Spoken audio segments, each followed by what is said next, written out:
Hello વિદ્યાર્થી મિત્રો, હું છું આઈકે સર અને તમે જોઈ રહ્યા છો ગ્રીન કેમ યુટ્યુબ ચેનલ।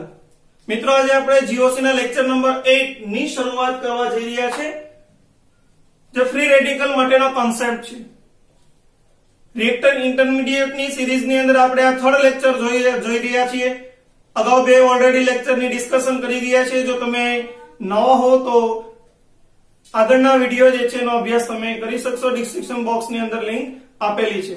જે ફ્રી રેડિકલ એટલે શું, ફ્રી રેડિકલ કોને કહેવામાં આવે, કઈ રીતે ફ્રી રેડિકલ નું જનરેશન થાય। સૌપ્રથમ ઉત્પત્તિ, જનરેશન ઓફ ફ્રી રેડિકલ। જ્યારે બંધના ઇલેક્ટ્રોન, જ્યારે બંધનું વિભાજન થાય ત્યારે બંધના ભાગીદારીના બંને ઇલેક્ટ્રોન એક એક પરમાણુ પોતાનો ઇલેક્ટ્રોન લઈ અને દૂર થાય। બંધના વિભાજન સમયે બંધના ઇલેક્ટ્રોન બંને પરમાણુ પોતાના સહિયારા ઇલેક્ટ્રોન લઈ અને દૂર થાય ત્યારે બંને પરમાણુ પાસે એક એક ઇલેક્ટ્રોન બાકી રહેશે। આ એક એક ઇલેક્ટ્રોનને ફ્રી રેડિકલ મુક્ત મૂલક તરીકે ઓળખવામાં આવે। બંધનું આ પ્રકારનું વિભાજન તેને સમવિભાજન તરીકે ઓળખવામાં આવે। બંધની રચનામાં બંને પરમાણુના ઇલેક્ટ્રોનની ભાગીદારી હતી। જ્યારે બંધ વિખંડન પામ્યો ત્યારે બંને પરમાણુએ પોતાના ઇલેક્ટ્રોન મેળવ્યા છે, માટે આ પ્રકારના બંધના વિભાજનને સમવિભાજન તરીકે ઓળખવામાં આવે। સમવિભાજન થયું, સમવિભાજનને અંતે બનતી પ્રોડક્ટ એ મુક્ત મૂલક હોય, યાની કે ફ્રી રેડિકલ ઉત્પન્ન થાય। લાક્ષણિકતા જોઈએ, ફ્રી રેડિકલની કેટલીક લાક્ષણિકતાઓ છે।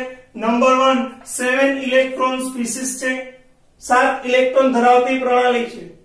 3 સિગ્મા બંધ એટલે 3 × 2 6 ઇલેક્ટ્રોન પ્લસ 1 અયુગ્મિત ઇલેક્ટ્રોન છે, ટોટલ 7 ઇલેક્ટ્રોન છે।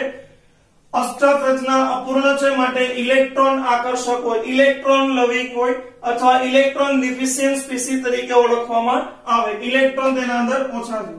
સંકરણ અને આકારની જો વાત કરવામાં આવે તો તેના સંકરણ અને આકાર બે રીતે અભ્યાસ કરવામાં આવે છે। નંબર 1, આલ્કાઇલ મુક્ત મૂલક હોય ત્યારે, આલ્કાઇલ ફ્રી રેડિકલ હોય ત્યારે।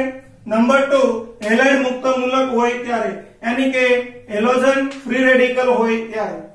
નંબર 1 ની આપણે ચર્ચા કરીએ।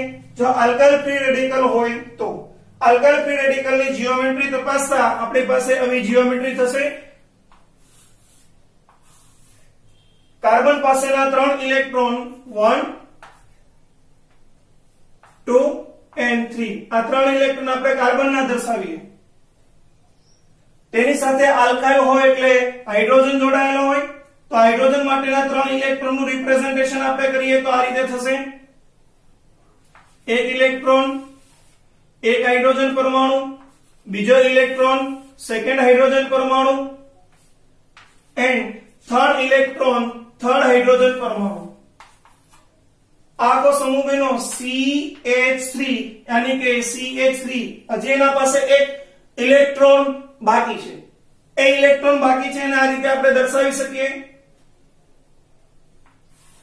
Vacant p orbital 2p orbital છે, તેના અંદર એક મુક્ત મૂલક સ્વરૂપનો ઇલેક્ટ્રોન કાર્બન ધરાવશે।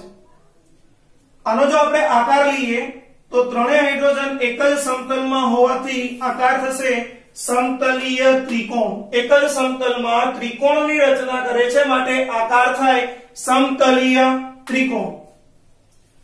હવે આપણે VSEPR સિદ્ધાંત મુજબ જોઈએ કે સમતલીય ત્રિકોણ શા માટે આકાર્યો, તો લોન પેર છે, એના બોન્ડ પેર છે, એના વચ્ચેનું અપાકર્ષણ બળ ખૂબ ઓછું હોય, માટે આ અયુગ્મિત ઇલેક્ટ્રોન તે હાઇડ્રોજન કાર્બનના બંધને કોઈ અસર કરશે નહીં, સ્થાયી એનો આકાર જોવા મળશે સમતલીય ત્રિકોણ। બીજી વાત, તેના અંદર સિગ્મા બંધની સંખ્યા 3 છે, 1 2 3। 3 સિગ્મા બોન્ડ હોય ત્યારે સંકરણ sp2 થાય। sp2 સંકરણ માટે આપણે જો કોણ લઈએ તો 120 એનો ખૂણો જોવા મળે છે, 120 નો ખૂણો, સમતલીય ત્રિકોણ તેનો આકાર। ક્યારે? જો ઇથાઇલ મિથાઇલ એવા મુક્ત મૂલક આવેલા હોય ત્યારે, એટલે કે કાર્બન સાથે જ્યારે હાઇડ્રોજન પરમાણુ જોડાયેલા હોય ત્યારે આલ્કાઇલ મુક્ત મૂલક માટે એની જીઓમેટ્રી, આકાર, સંકરણ આ મુજબ થશે। પરંતુ જો હેલાઇડ મુક્ત મૂલક અથવા તો હેલોજન પરમાણુ જ્યારે કાર્બન સાથે જોડાયેલા હોય તેવા મુક્ત મૂલકને આપણે હેલાઇડ મુક્ત મૂલક તરીકે ઓળખીએ છીએ। જેમ કે ટ્રાયફ્લોરો, ટ્રાયક્લોરો ફ્રી રેડિકલ, એનું જે સ્ટ્રક્ચર આપણે લઈએ તેના સ્ટ્રક્ચરમાં હાઇડ્રોજનના પ્લેસ પર, હાઇડ્રોજનના સ્થાન પર કાર્બન પરમાણુની સાથે હેલોજન પરમાણુ જોડાયેલા હોય. 3 ઇલેક્ટ્રોન કાર્બનના તેની સાથે જોડાયેલા 3 માની તે ફ્લોરીન છે. ફ્લોરીન, ક્લોરીન કોઈ પણ આપણે લખી શકીએ. હવે સિચ્યુએશન કેવી થશે? એક વેકેન્ટ p ઓર્બિટલ આપણે દર્શાવીએ. આ p ઓર્બિટલ એની પાસે પણ એક ઇલેક્ટ્રોન છે, મુક્ત મૂલક સ્વરૂપનો એક ઇલેક્ટ્રોન, અને આપણે લોન પેર કહીએ છીએ. આ ઇલેક્ટ્રોન છે ને બોન્ડ પેર કહીએ છીએ.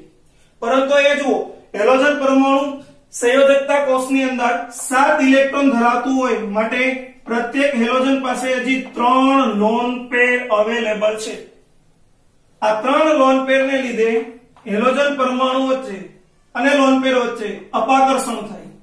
આ અપાકર્ષણના લીધે VSEPR સિદ્ધાંત મુજબ, VSEPR સિદ્ધાંત મુજબ કેમિકલ બોન્ડિંગ ની અંદર VSEPR સિદ્ધાંતની આપણે ચર્ચા કરી ગયા છે ઓલરેડી. એ મુજબ લોન પેર અને લોન પેર વચ્ચે મહત્તમ સૌથી અપાકર્ષણ બળ ઇલેક્ટ્રોન વચ્ચે જોવા મળે. માટે આ લોન પેરને લીધે હેલોજન પરમાણુ એ ધક્કો મારશે. હેલોજન અને લોન પેર વચ્ચે ધક્કો લાગવાથી આ સમતલીય ત્રિકોણમાં જીઓમેટ્રી ગોઠવાશે નહીં. જ્યારે મિથાઇલમાં સમતલીય ત્રિકોણ હતી, સમતલીય ત્રિકોણ રહેતી નથી. લોન પેરના અપાકર્ષણના મૂલ્યને લીધે અહીંયા જીઓમેટ્રી તેની ચેન્જ થાય છે અને નવી જીઓમેટ્રી આપણને જોવા મળે એ કંઈક આ પ્રકારની હોય છે.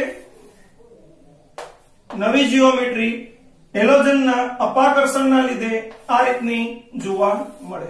1 2 3 હેલોજન તરીકે આપણે ફ્લોરીન રાખ્યો છે. Fluorine, fluorine, fluorine and vacant orbital ની અંદર એક લોન પેર. આ પ્રકારની રચના જે છે એ આપણને જોવા મળે. લાઈક એમોનિયા, એમોનિયા જેવી રચના જોવા મળે અને આકાર થાય પિરામિડલ. પિરામિડલ આકાર, એમોનિયા જેવી રચના. હજુ એમાં સિગ્મા બંધ કેટલા છે? 1 2 3. 3 સિગ્મા બોન્ડ પ્લસ એના પાસે લોન પેર આખું નથી, અયુગ્મિત ઇલેક્ટ્રોન છે એટલે 0.5 લોન પેર. ટોટલ આપણે જોઈએ તો 3.5 છે. 3.5 એ 4 ની નજીક છે. 4 ની નજીક આપણે લઈએ તો 4 જ્યારે સિસ્ટમ થાય લોન પેર પ્લસ બોન્ડ પેર ત્યારે સંકરણ આપણને ખબર છે મુજબ sp3 થાય. આની પણ ઓલરેડી આપણે કેમિકલ બોન્ડિંગમાં ડિસ્કશન કરી ગયા છીએ. વિડિયો તમે ન જોયો હોય તો જરૂર જોજો. પિરામિડલ તેનો આકાર અને 107 એનો બંધ કોણ થતો જોવા મળે. તો આપણે જોઈ શકીએ છીએ વિદ્યાર્થી મિત્રો, આલ્કાઇલ એન્ડ હેલાઇડ બંને અલગ અલગ કાર્બન સાથે પરમાણુ હાઇડ્રોજન અને હેલોજન આવેલા હોય ત્યારે હાઇડ્રોજન કાર્બન વચ્ચે બંધનું અપાકર્ષણ બળ મૂલ્ય વધતું ન હોવાથી ટ્રાયગોનલ પ્લેનર જીઓમેટ્રી જોવા મળે છે.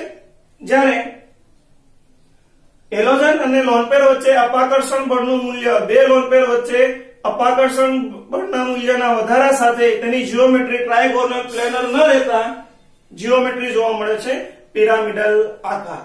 આ બંને વચ્ચેનો ડિફરન્સ છે. ત્યારબાદ આપણે જોઈએ, આમાં એક અયુગ્મિત ઇલેક્ટ્રોન જોવા મળે છે. આ અયુગ્મિત ઇલેક્ટ્રોનને લીધે સ્પીસીસ છે અનુચુંબકીય ગુણધર્મ ધરાવશે. ખૂબ જ શોર્ટ લાઈફ સ્પાન હોય, ખૂબ જ એનું ટૂંકું આયુષ્ય હોય જે 10⁻⁶ સેકન્ડમાં નાશ પામે છે. એ દરમિયાન ઇન્ટરમીડિયેટ તરીકે રાસાયણિક પ્રક્રિયામાં બનેલું હોય તો રાસાયણિક પ્રક્રિયા કરી અને સ્થાયી નિપજમાં રૂપાંતર કરશે.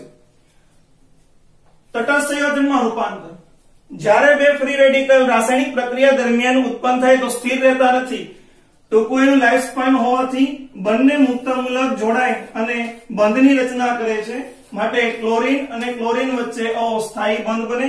એ બંધની વચ્ચે બંને બંધના ઇલેક્ટ્રોન સહિયારા ઇલેક્ટ્રોન રહેલા હોય. જ્યારે બંધનું વિખંડન થાય, સમવિભાજન એટલે બંને પરમાણુ પોતાના ઇલેક્ટ્રોન લઈ ફરીથી એ મુક્તમૂલકની રચના કરશે. બે હાઇડ્રોજન પરમાણુ હોય તો બે હાઇડ્રોજન પરમાણુ પણ સેમ H2 ની રચના કરશે. બે મિથાઇલ મુક્તમૂલક એ પણ જોડાય અને બે મિથાઇલ છે એ ઇથેન ની રચનામાં રૂપાંતર પામે. સેકન્ડ પોસિબિલિટી આપણી પાસે ફ્રી રેડિકલ નું બનવું. એક ફ્રી રેડિકલ સાથે તટસ્થ સંયોજન રાસાયણિક પ્રક્રિયા કરે તો નવો ફ્રી રેડિકલ ઉત્પન્ન કરે છે. જેમ કે મિથેન, CH4 એની સાથે ક્લોરીન મુક્ત મૂલક રાસાયણિક પ્રક્રિયા કરે એટલે મિથેનનો એક હાઇડ્રોજન સ્કીપ થાય, દૂર થાય, એન્ડ એ હાઇડ્રોજન મુક્ત મૂલક સ્વરૂપે અસ્તિત્વ ધરાવશે. CH3 એની સાથે ક્લોરીન બને ક્લોરોમિથેનમાં રૂપાંતર પામશે, એટલે કે હેલોજન મુક્ત મૂલક એ સ્થાયી સંયોજન મિથાઇલ ક્લોરાઇડમાં રૂપાંતર પામ્યું એન્ડ મિથેનમાંથી એક હાઇડ્રોજન એ મુક્ત મૂલક હાઇડ્રોજન સ્વરૂપે દૂર થયું. તો કાર્બોક્સિલેટ આયન આપણે મુક્ત મૂલક લઈએ એમાંથી પણ આપણને કાર્બન ડાયોક્સાઇડ સ્વરૂપે ઉત્પન્ન થશે સ્થાયી સંયોજન. આ કાર્બન અને કાર્બન વચ્ચેનો બંધ તૂટે તો કાર્બનના સહિયારા ઇલેક્ટ્રોન બંને પરમાણુ પોતાના એક એક ઇલેક્ટ્રોન મેળવે. આ કાર્બન પાસેનો એક ઇલેક્ટ્રોન જે છે એ ઓક્સિજનની સંયોજકતા અપૂર્ણ હોવાથી આ બંને ઓક્સિજન પરમાણુ એના ઇલેક્ટ્રોન કાર્બન અને ઓક્સિજનના જોડાવાથી અહીંયા નવા બંધની રચના કરશે જે કાર્બન CO કાર્બન CO અને નવા બંધની રચના એ કરશે C double bond O CO2 સ્વરૂપે સ્થાયી સંયોજનમાં રૂપાંતર પામે. ફરીથી કાર્બન કાર્બન વચ્ચેનો બંધ તૂટે, મિથાઇલ પરમાણુ એક ઇલેક્ટ્રોન પોતાનો ફ્રી રેડિકલ મેળવશે, કાર્બોક્સિલેટ આયન પોતાનો ફ્રી રેડિકલ મેળવશે. કાર્બન અને ઓક્સિજનમાં આયા કાર્બન ઓક્સિજન દ્વિબંધ સ્થિર છે. આયા કાર્બનની એક સંયોજકતા ઘટે છે, ઓક્સિજનની એક સંયોજકતા ઘટે છે. બંને પાસે એક એક અયુગ્મિત ઇલેક્ટ્રોન છે.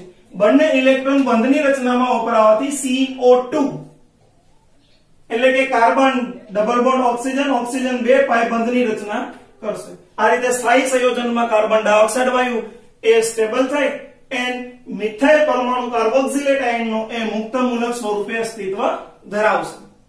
દેન જોઈએ કેવી કન્ડિશનમાં ફ્રી રેડિકલ ઉત્પન્ન થાય. ફ્રી રેડિકલ ઉત્પન્ન થવા માટેની કન્ડિશન નંબર 1 આપણે જોઈએ. એના માટેની આપણે ટ્રીક છે યાદ રાખી શકીએ વિદ્યાર્થી મિત્રો, હેલ્પર. હેલ્પર ટ્રીક થી આપણે યાદ રાખી શકીએ. હેલ્પર નો મતલબ એ એટલે હીટ હોય 500 સેલ્સિયસ થી વધારે જ્યારે એને હીટ આપવામાં આવે ત્યારે કોઈ પણ તટસ્થ સંયોજન એ ફ્રી રેડિકલમાં ઉત્પન્ન થશે. સેકન્ડ, ઇલેક્ટ્રિસિટી વિદ્યુત પ્રવાહની હાજરી હોય તો વિદ્યુત પ્રવાહના હાજરી દ્વારા પણ ફ્રી રેડિકલ બનાવી શકાય. નંબર 3, લાઇટ સૂર્યપ્રકાશ હોય અથવા તો વિઝિબલ યુવી અલ્ટ્રાવાયોલેટ એ પ્રકાશની હાજરીમાં પણ ફ્રી રેડિકલનું જનરેશન થઈ શકે છે. પેરોક્સાઇડની હાજરી હોય ખૂબ જ પ્રબળ કેટલિસ્ટ તરીકે પેરોક્સાઇડની હાજરીમાં પણ મુક્ત મૂલક બનાવી શકાય છે. જેમ કે બેન્ઝોઇલ પેરોક્સાઇડ છે, હાઇડ્રોજન પેરોક્સાઇડ છે, આલ્કાઇલ પેરોક્સાઇડ છે. આ બધા પેરોક્સાઇડની હાજરીમાં આપણે મુક્ત મૂલક બનાવી શકીએ છીએ. એન્ડ લાસ્ટ, R બરાબર radical, H heat, E electricity, A light, P peroxide. And last R is equal to radical. જો એક રેડિકલ હોય અને સ્થાયી સંયોજન હોય તો અન્ય રેડિકલ બનાવી શકાય. જેમ કે આ રીતની વાત, મિથેન પ્લસ એક રેડિકલ, સ્થાયી સંયોજન એક ફ્રી રેડિકલ, તો અન્ય ફ્રી રેડિકલમાં રૂપાંતર અને સ્થાયી સંયોજન બનાવી શકાય. જો કેટલીક પ્રક્રિયાઓ રિએક્શન મુક્ત મૂલક ધરાવતી રાસાયણિક પ્રક્રિયાઓ રિએક્શન મિકેનિઝમ ની અંદર આપણે અભ્યાસ કરશું ત્યારે આટલી રાસાયણિક પ્રક્રિયાઓની અંદર મુક્ત મૂલક ઉત્પન્ન થતો હોય. નંબર 1, આલ્કાઇલ વિસ્થાપન. આલ્કાઇલ સંયોજનનું વિસ્થાપન હોય એવી રાસાયણિક પ્રક્રિયાઓ તેના અંદર આપણને પ્રાપ્ત થશે આલ્કાઇલ મુક્ત મૂલક. વુડ્સ પ્રક્રિયા, woods fitting and woods reaction છે, એના અંદર પણ આપણને મુક્ત મૂલક ક્રિએટ થશે ઇન્ટરમીડિયેટ તરીકે. કોલ્બે વિદ્યુત વિભાજન. કોલ્બે વિદ્યુત વિભાજનની અંદર આપણે એનોડ અને કેથોડ ઉપર અલગ અલગ નિપજ મેળવશું, ડાયહાઇડ્રોજન એન્ડ આલ્કેન. ત્યારે મુક્ત મૂલક દ્વારા 3 સ્ટેપમાં રાસાયણિક પ્રક્રિયા થાય. ઇનિશિએશન પ્રારંભ, પછી પ્રોપોગેશન એન્ડ ફિનિશ, એન્ડ ની અંદર જે છે લાસ્ટમાં આપણને બે અલગ અલગ એનોડ અને કેથોડ પર નિપજ પ્રાપ્ત થશે. યોગશીલ પ્રક્રિયાઓ. યોગશીલ પ્રક્રિયાઓ એમાં પણ આપણને મુક્ત મૂલક બનતો જોવા મળે. લાસ્ટ, પ્રતિમાર્કોનિક નિયમ. પ્રતિમાર્કોનિક નિયમમાં પણ મુક્ત મૂલક જોવા મળશે. હેલો વિદ્યાર્થી મિત્રો, હવે આપણે ફ્રી રેડિકલ માટેની સ્ટેબિલિટી અને અમુક ક્વેશ્ચન સોલ્વ કરી લઈએ. નંબર 1, સ્થિરતાનો ક્રમ, સ્ટેબિલિટી ઓફ ફ્રી રેડિકલ. સૌથી વધારે ટર્સરી ફ્રી રેડિકલ સ્થાયી હોય, ત્યારબાદ સેકન્ડરી, ત્યારબાદ primary and last methyl free radical. Tertiary, secondary, primary and લાસ્ટમાં મિથાઇલ ફ્રી રેડિકલ એ સ્થિરતાનો ક્રમ જોવા મળે. શા માટે ટર્સરી ફ્રી રેડિકલ વધારે હોય તો કે એના અંદર હાઇપર કોન્જ્યુગેશન અસર જોવા મળે. હાઇપર કોન્જ્યુગેશન અસર જોવા મળે એના લીધે ટોટલ જે છે એ 9 હાઇડ્રોજન એના પાસે અવેલેબલ હોય, 9 આલ્ફા હાઇડ્રોજન અવેલેબલ હોય. આ 9 આલ્ફા હાઇડ્રોજન એ ટોટલ 9 નો બોન્ડ રેઝોનન્સ સ્ટ્રક્ચર ઉત્પન્ન કરે. નો બોન્ડ રેઝોનન્સ સ્ટ્રક્ચર ઉત્પન્ન કરશે એટલે કે જેમ આલ્ફા હાઇડ્રોજનની સંખ્યા વધુ એમ મુક્ત મૂલકની સ્ટેબિલિટી વધારે જોવા મળે. સૌથી વધારે સ્થાયી તેનાથી ઓછું 6, અહીંયા 3 અને માત્ર 3, એટલે આ રીતે એની સ્ટેબિલિટી જોવા મળશે. ત્યારબાદ સ્ટેબિલિટી માટે બીજું છે plus m and plus i effect ધરાવતા સમૂહ જો આવેલા હોય એમાં વિસ્થાપન તરીકે તો કાર્બોકેનાઇન ફ્રી રેડિકલ ની સ્ટેબિલિટી ડાયરેક્ટ વધે, કારણ કે પ્લસ i અને પ્લસ m દર્શાવતા અણુ ઇલેક્ટ્રોન દાતા છે. ઇલેક્ટ્રોન નું ડોનેશન કરેલા સિસ્ટમ ની અંદર ઇલેક્ટ્રોન ની ઘનતા વધે, સ્ટેબિલિટી વધે. સ્ટેબિલિટી વધે ડાયરેક્ટ જે છે એના લીધે. જો -m કે -i દાતા સમૂહ આવેલા હોય એટલે કે ઇલેક્ટ્રોન આકર્ષક સમૂહ આવેલા હોય, અવ્યસ્ત ધરાવતા સમૂહ આવેલા હોય તો એની સ્ટેબિલિટી ઘટાડશે. -i કે m ઇલેક્ટ્રોન આકર્ષક સમૂહ છે, ઇલેક્ટ્રોનની ઘનતા ઘટાડે. ઇલેક્ટ્રોનની ઘનતા ઘટાડે એટલે મુક્ત મૂલકની સ્ટેબિલિટીમાં ઘટાડો થશે. જ્યારે ઇલેક્ટ્રોનનું ડોનેશન થાય, એટલે ઇલેક્ટ્રોનની ઘનતા વધે, સ્ટેબિલિટીમાં વધારો થાય. જો એ જનરલ ઓર્ડર સામાન્ય ક્રમ. ટ્રાયફિનાઇલ મુક્ત મૂલક સૌથી વધારે સ્થાયી, ટર્સરી અને ટર્સરી બેન્ઝાઇલિક પણ કહેવાય. ત્યારબાદ સેકન્ડરી ફિનાઇલ એન્ડ પ્રાઇમરી ફિનાઇલ. ત્યારબાદ એલાઇલ જે છે એ મુક્ત મૂલક સ્થિરતા ધરાવશે.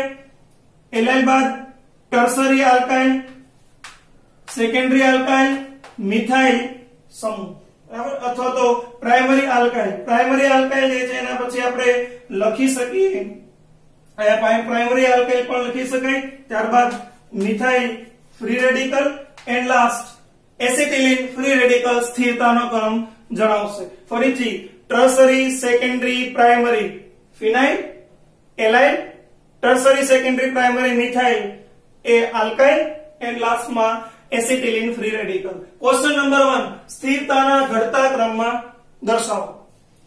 ફર્સ્ટ ફ્રી રેડિકલ જે છે આપણે સ્ટેટ ઓળખી લઈએ. આ ફ્રી રેડિકલ છે એ સેકન્ડરી છે, આ ફ્રી રેડિકલ ટર્સરી છે એન્ડ આ ફ્રી રેડિકલ નંબર 3 ઉપર આપેલો છે સેકન્ડરી છે. કમ્પેરિઝન મુજબ જોઈએ તો નંબર 2 એટલે કે B સૌથી વધારે સ્થાયી થઈ ગયું. ટર્સરી, સેકન્ડરી, પ્રાઇમરી ઓર્ડર છે. બંને A અને C માં સેકન્ડરી સેમ ફ્રી રેડિકલ છે તો કયો ફ્રી રેડિકલ વધારે સ્થાયી? અહીં આપણે જોઈએ તો રિટલ સ્પીસીસ છે, કોઈ માત્ર ને માત્ર પ્લસ i અસર છે, પ્લસ i અસર છે. જ્યારે અહીંયા જોવામાં આવે તો રેઝોનન્સ અને ઇન્ડક્ટિવ બંને ઇફેક્ટ છે. Inductive effect and resonance, resonance and inductive effect જે છે એની સ્થિરતા વધી જાય as compare to inductive effect. માટે C એ મોર સ્ટેબલ થશે એઝ કમ્પેર ટુ A. ક્રમ થશે B C A. આ રીતે ઘટતો ક્રમ લખી શકાય. Question number 2 aromatic ring system આપેલી છે. એરોમેટિક રિંગ સિસ્ટમ ની અંદર CH2 કોમન છે બધે. CH2 રેડિકલ માટે સ્થિરતાનો ક્રમ જણાવો. તો આપણે એ અસર જોવી પડે. Option number 1 no effect.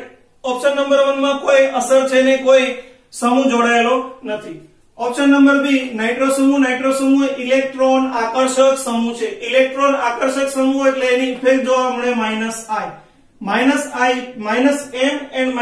-i બંને એ ઇફેક્ટ જોવા મળશે. અહીંથી ઇલેક્ટ્રોન જે છે એનું ડોનેશન કરે, ઇલેક્ટ્રોન ડોનેશન થી ઇલેક્ટ્રોન ખેંચે એટલે સ્થિરતા ઘટે, અનસ્ટેબલ થાય. માટે CH2 ની ઇલેક્ટ્રોન ઘનતા ઘટવાથી તેની સ્થિરતામાં ઘટાડો થતો જોવા મળશે. Third step methyl. મિથાઇલ એ ઇલેક્ટ્રોન દાતા સમૂહ છે. ઇલેક્ટ્રોન દાતા સમૂહ એટલે પ્લસ i અસર દર્શાવે, પ્લસ i અસર. જ્યારે OH ફરીથી જે છે એ મેસોમેરિક પ્લસ m અસર દર્શાવશે and also inductive plus i અસર દર્શાવે. તો સૌપ્રથમ આપણે એમાં કઈ અસર જોવા મળે છે એ જોઈ લીધું. ત્યારબાદ આપણે સ્થિરતામાં જોઈ ગયા કે સૌથી વધારે સ્થાયી કોણ હશે. પ્લસ ઇલેક્ટ્રોન દાતા સમૂહ જોડાયેલા હોય એ ફ્રી રેડિકલ ની સ્ટેબિલિટી વધારે છે, જ્યારે ઇલેક્ટ્રોન આકર્ષક સમૂહ ફ્રી રેડિકલ ની સ્ટેબિલિટી ઘટાડે છે. આ ઇલેક્ટ્રોન દાતા સમૂહ તરીકે આપણને પ્લસ m અને i છે, માટે સૌથી વધારે સ્થાયી એ d થશે. ત્યારબાદ પ્લસ i, માઇનસ i કરતા પ્લસ i વધારે ઇલેક્ટ્રોન દાતા સમૂહ હોવાથી એની સ્ટેબિલિટી વધારશે. કમ્પેરિઝન આ બંને છે, a અને b માંથી કોણ વધારે સ્થાયી. આયા ઓલરેડી કોઈ સમૂહ નથી એટલે એની સ્ટેબિલિટી વધી જાય. આયા માઇનસ m અને i અસરથી સ્ટેબિલિટીમાં ઘટાડો થાય એટલે a સૌથી વધારે સ્થાયી અને લાસ્ટમાં આવશે b. DCBA આ સ્ટેબિલિટી નો ઓર્ડર થશે. હોમવર્ક માટે બે ક્વેશ્ચન આપેલા છે તમને, વિદ્યાર્થી મિત્રો સોલ્વ કરી કોમેન્ટ બોક્સમાં તેનો આન્સર લખજો. हंसते रहो आई के सर के साथ केमिस्ट्री सीखते रहो. Wish you all the best.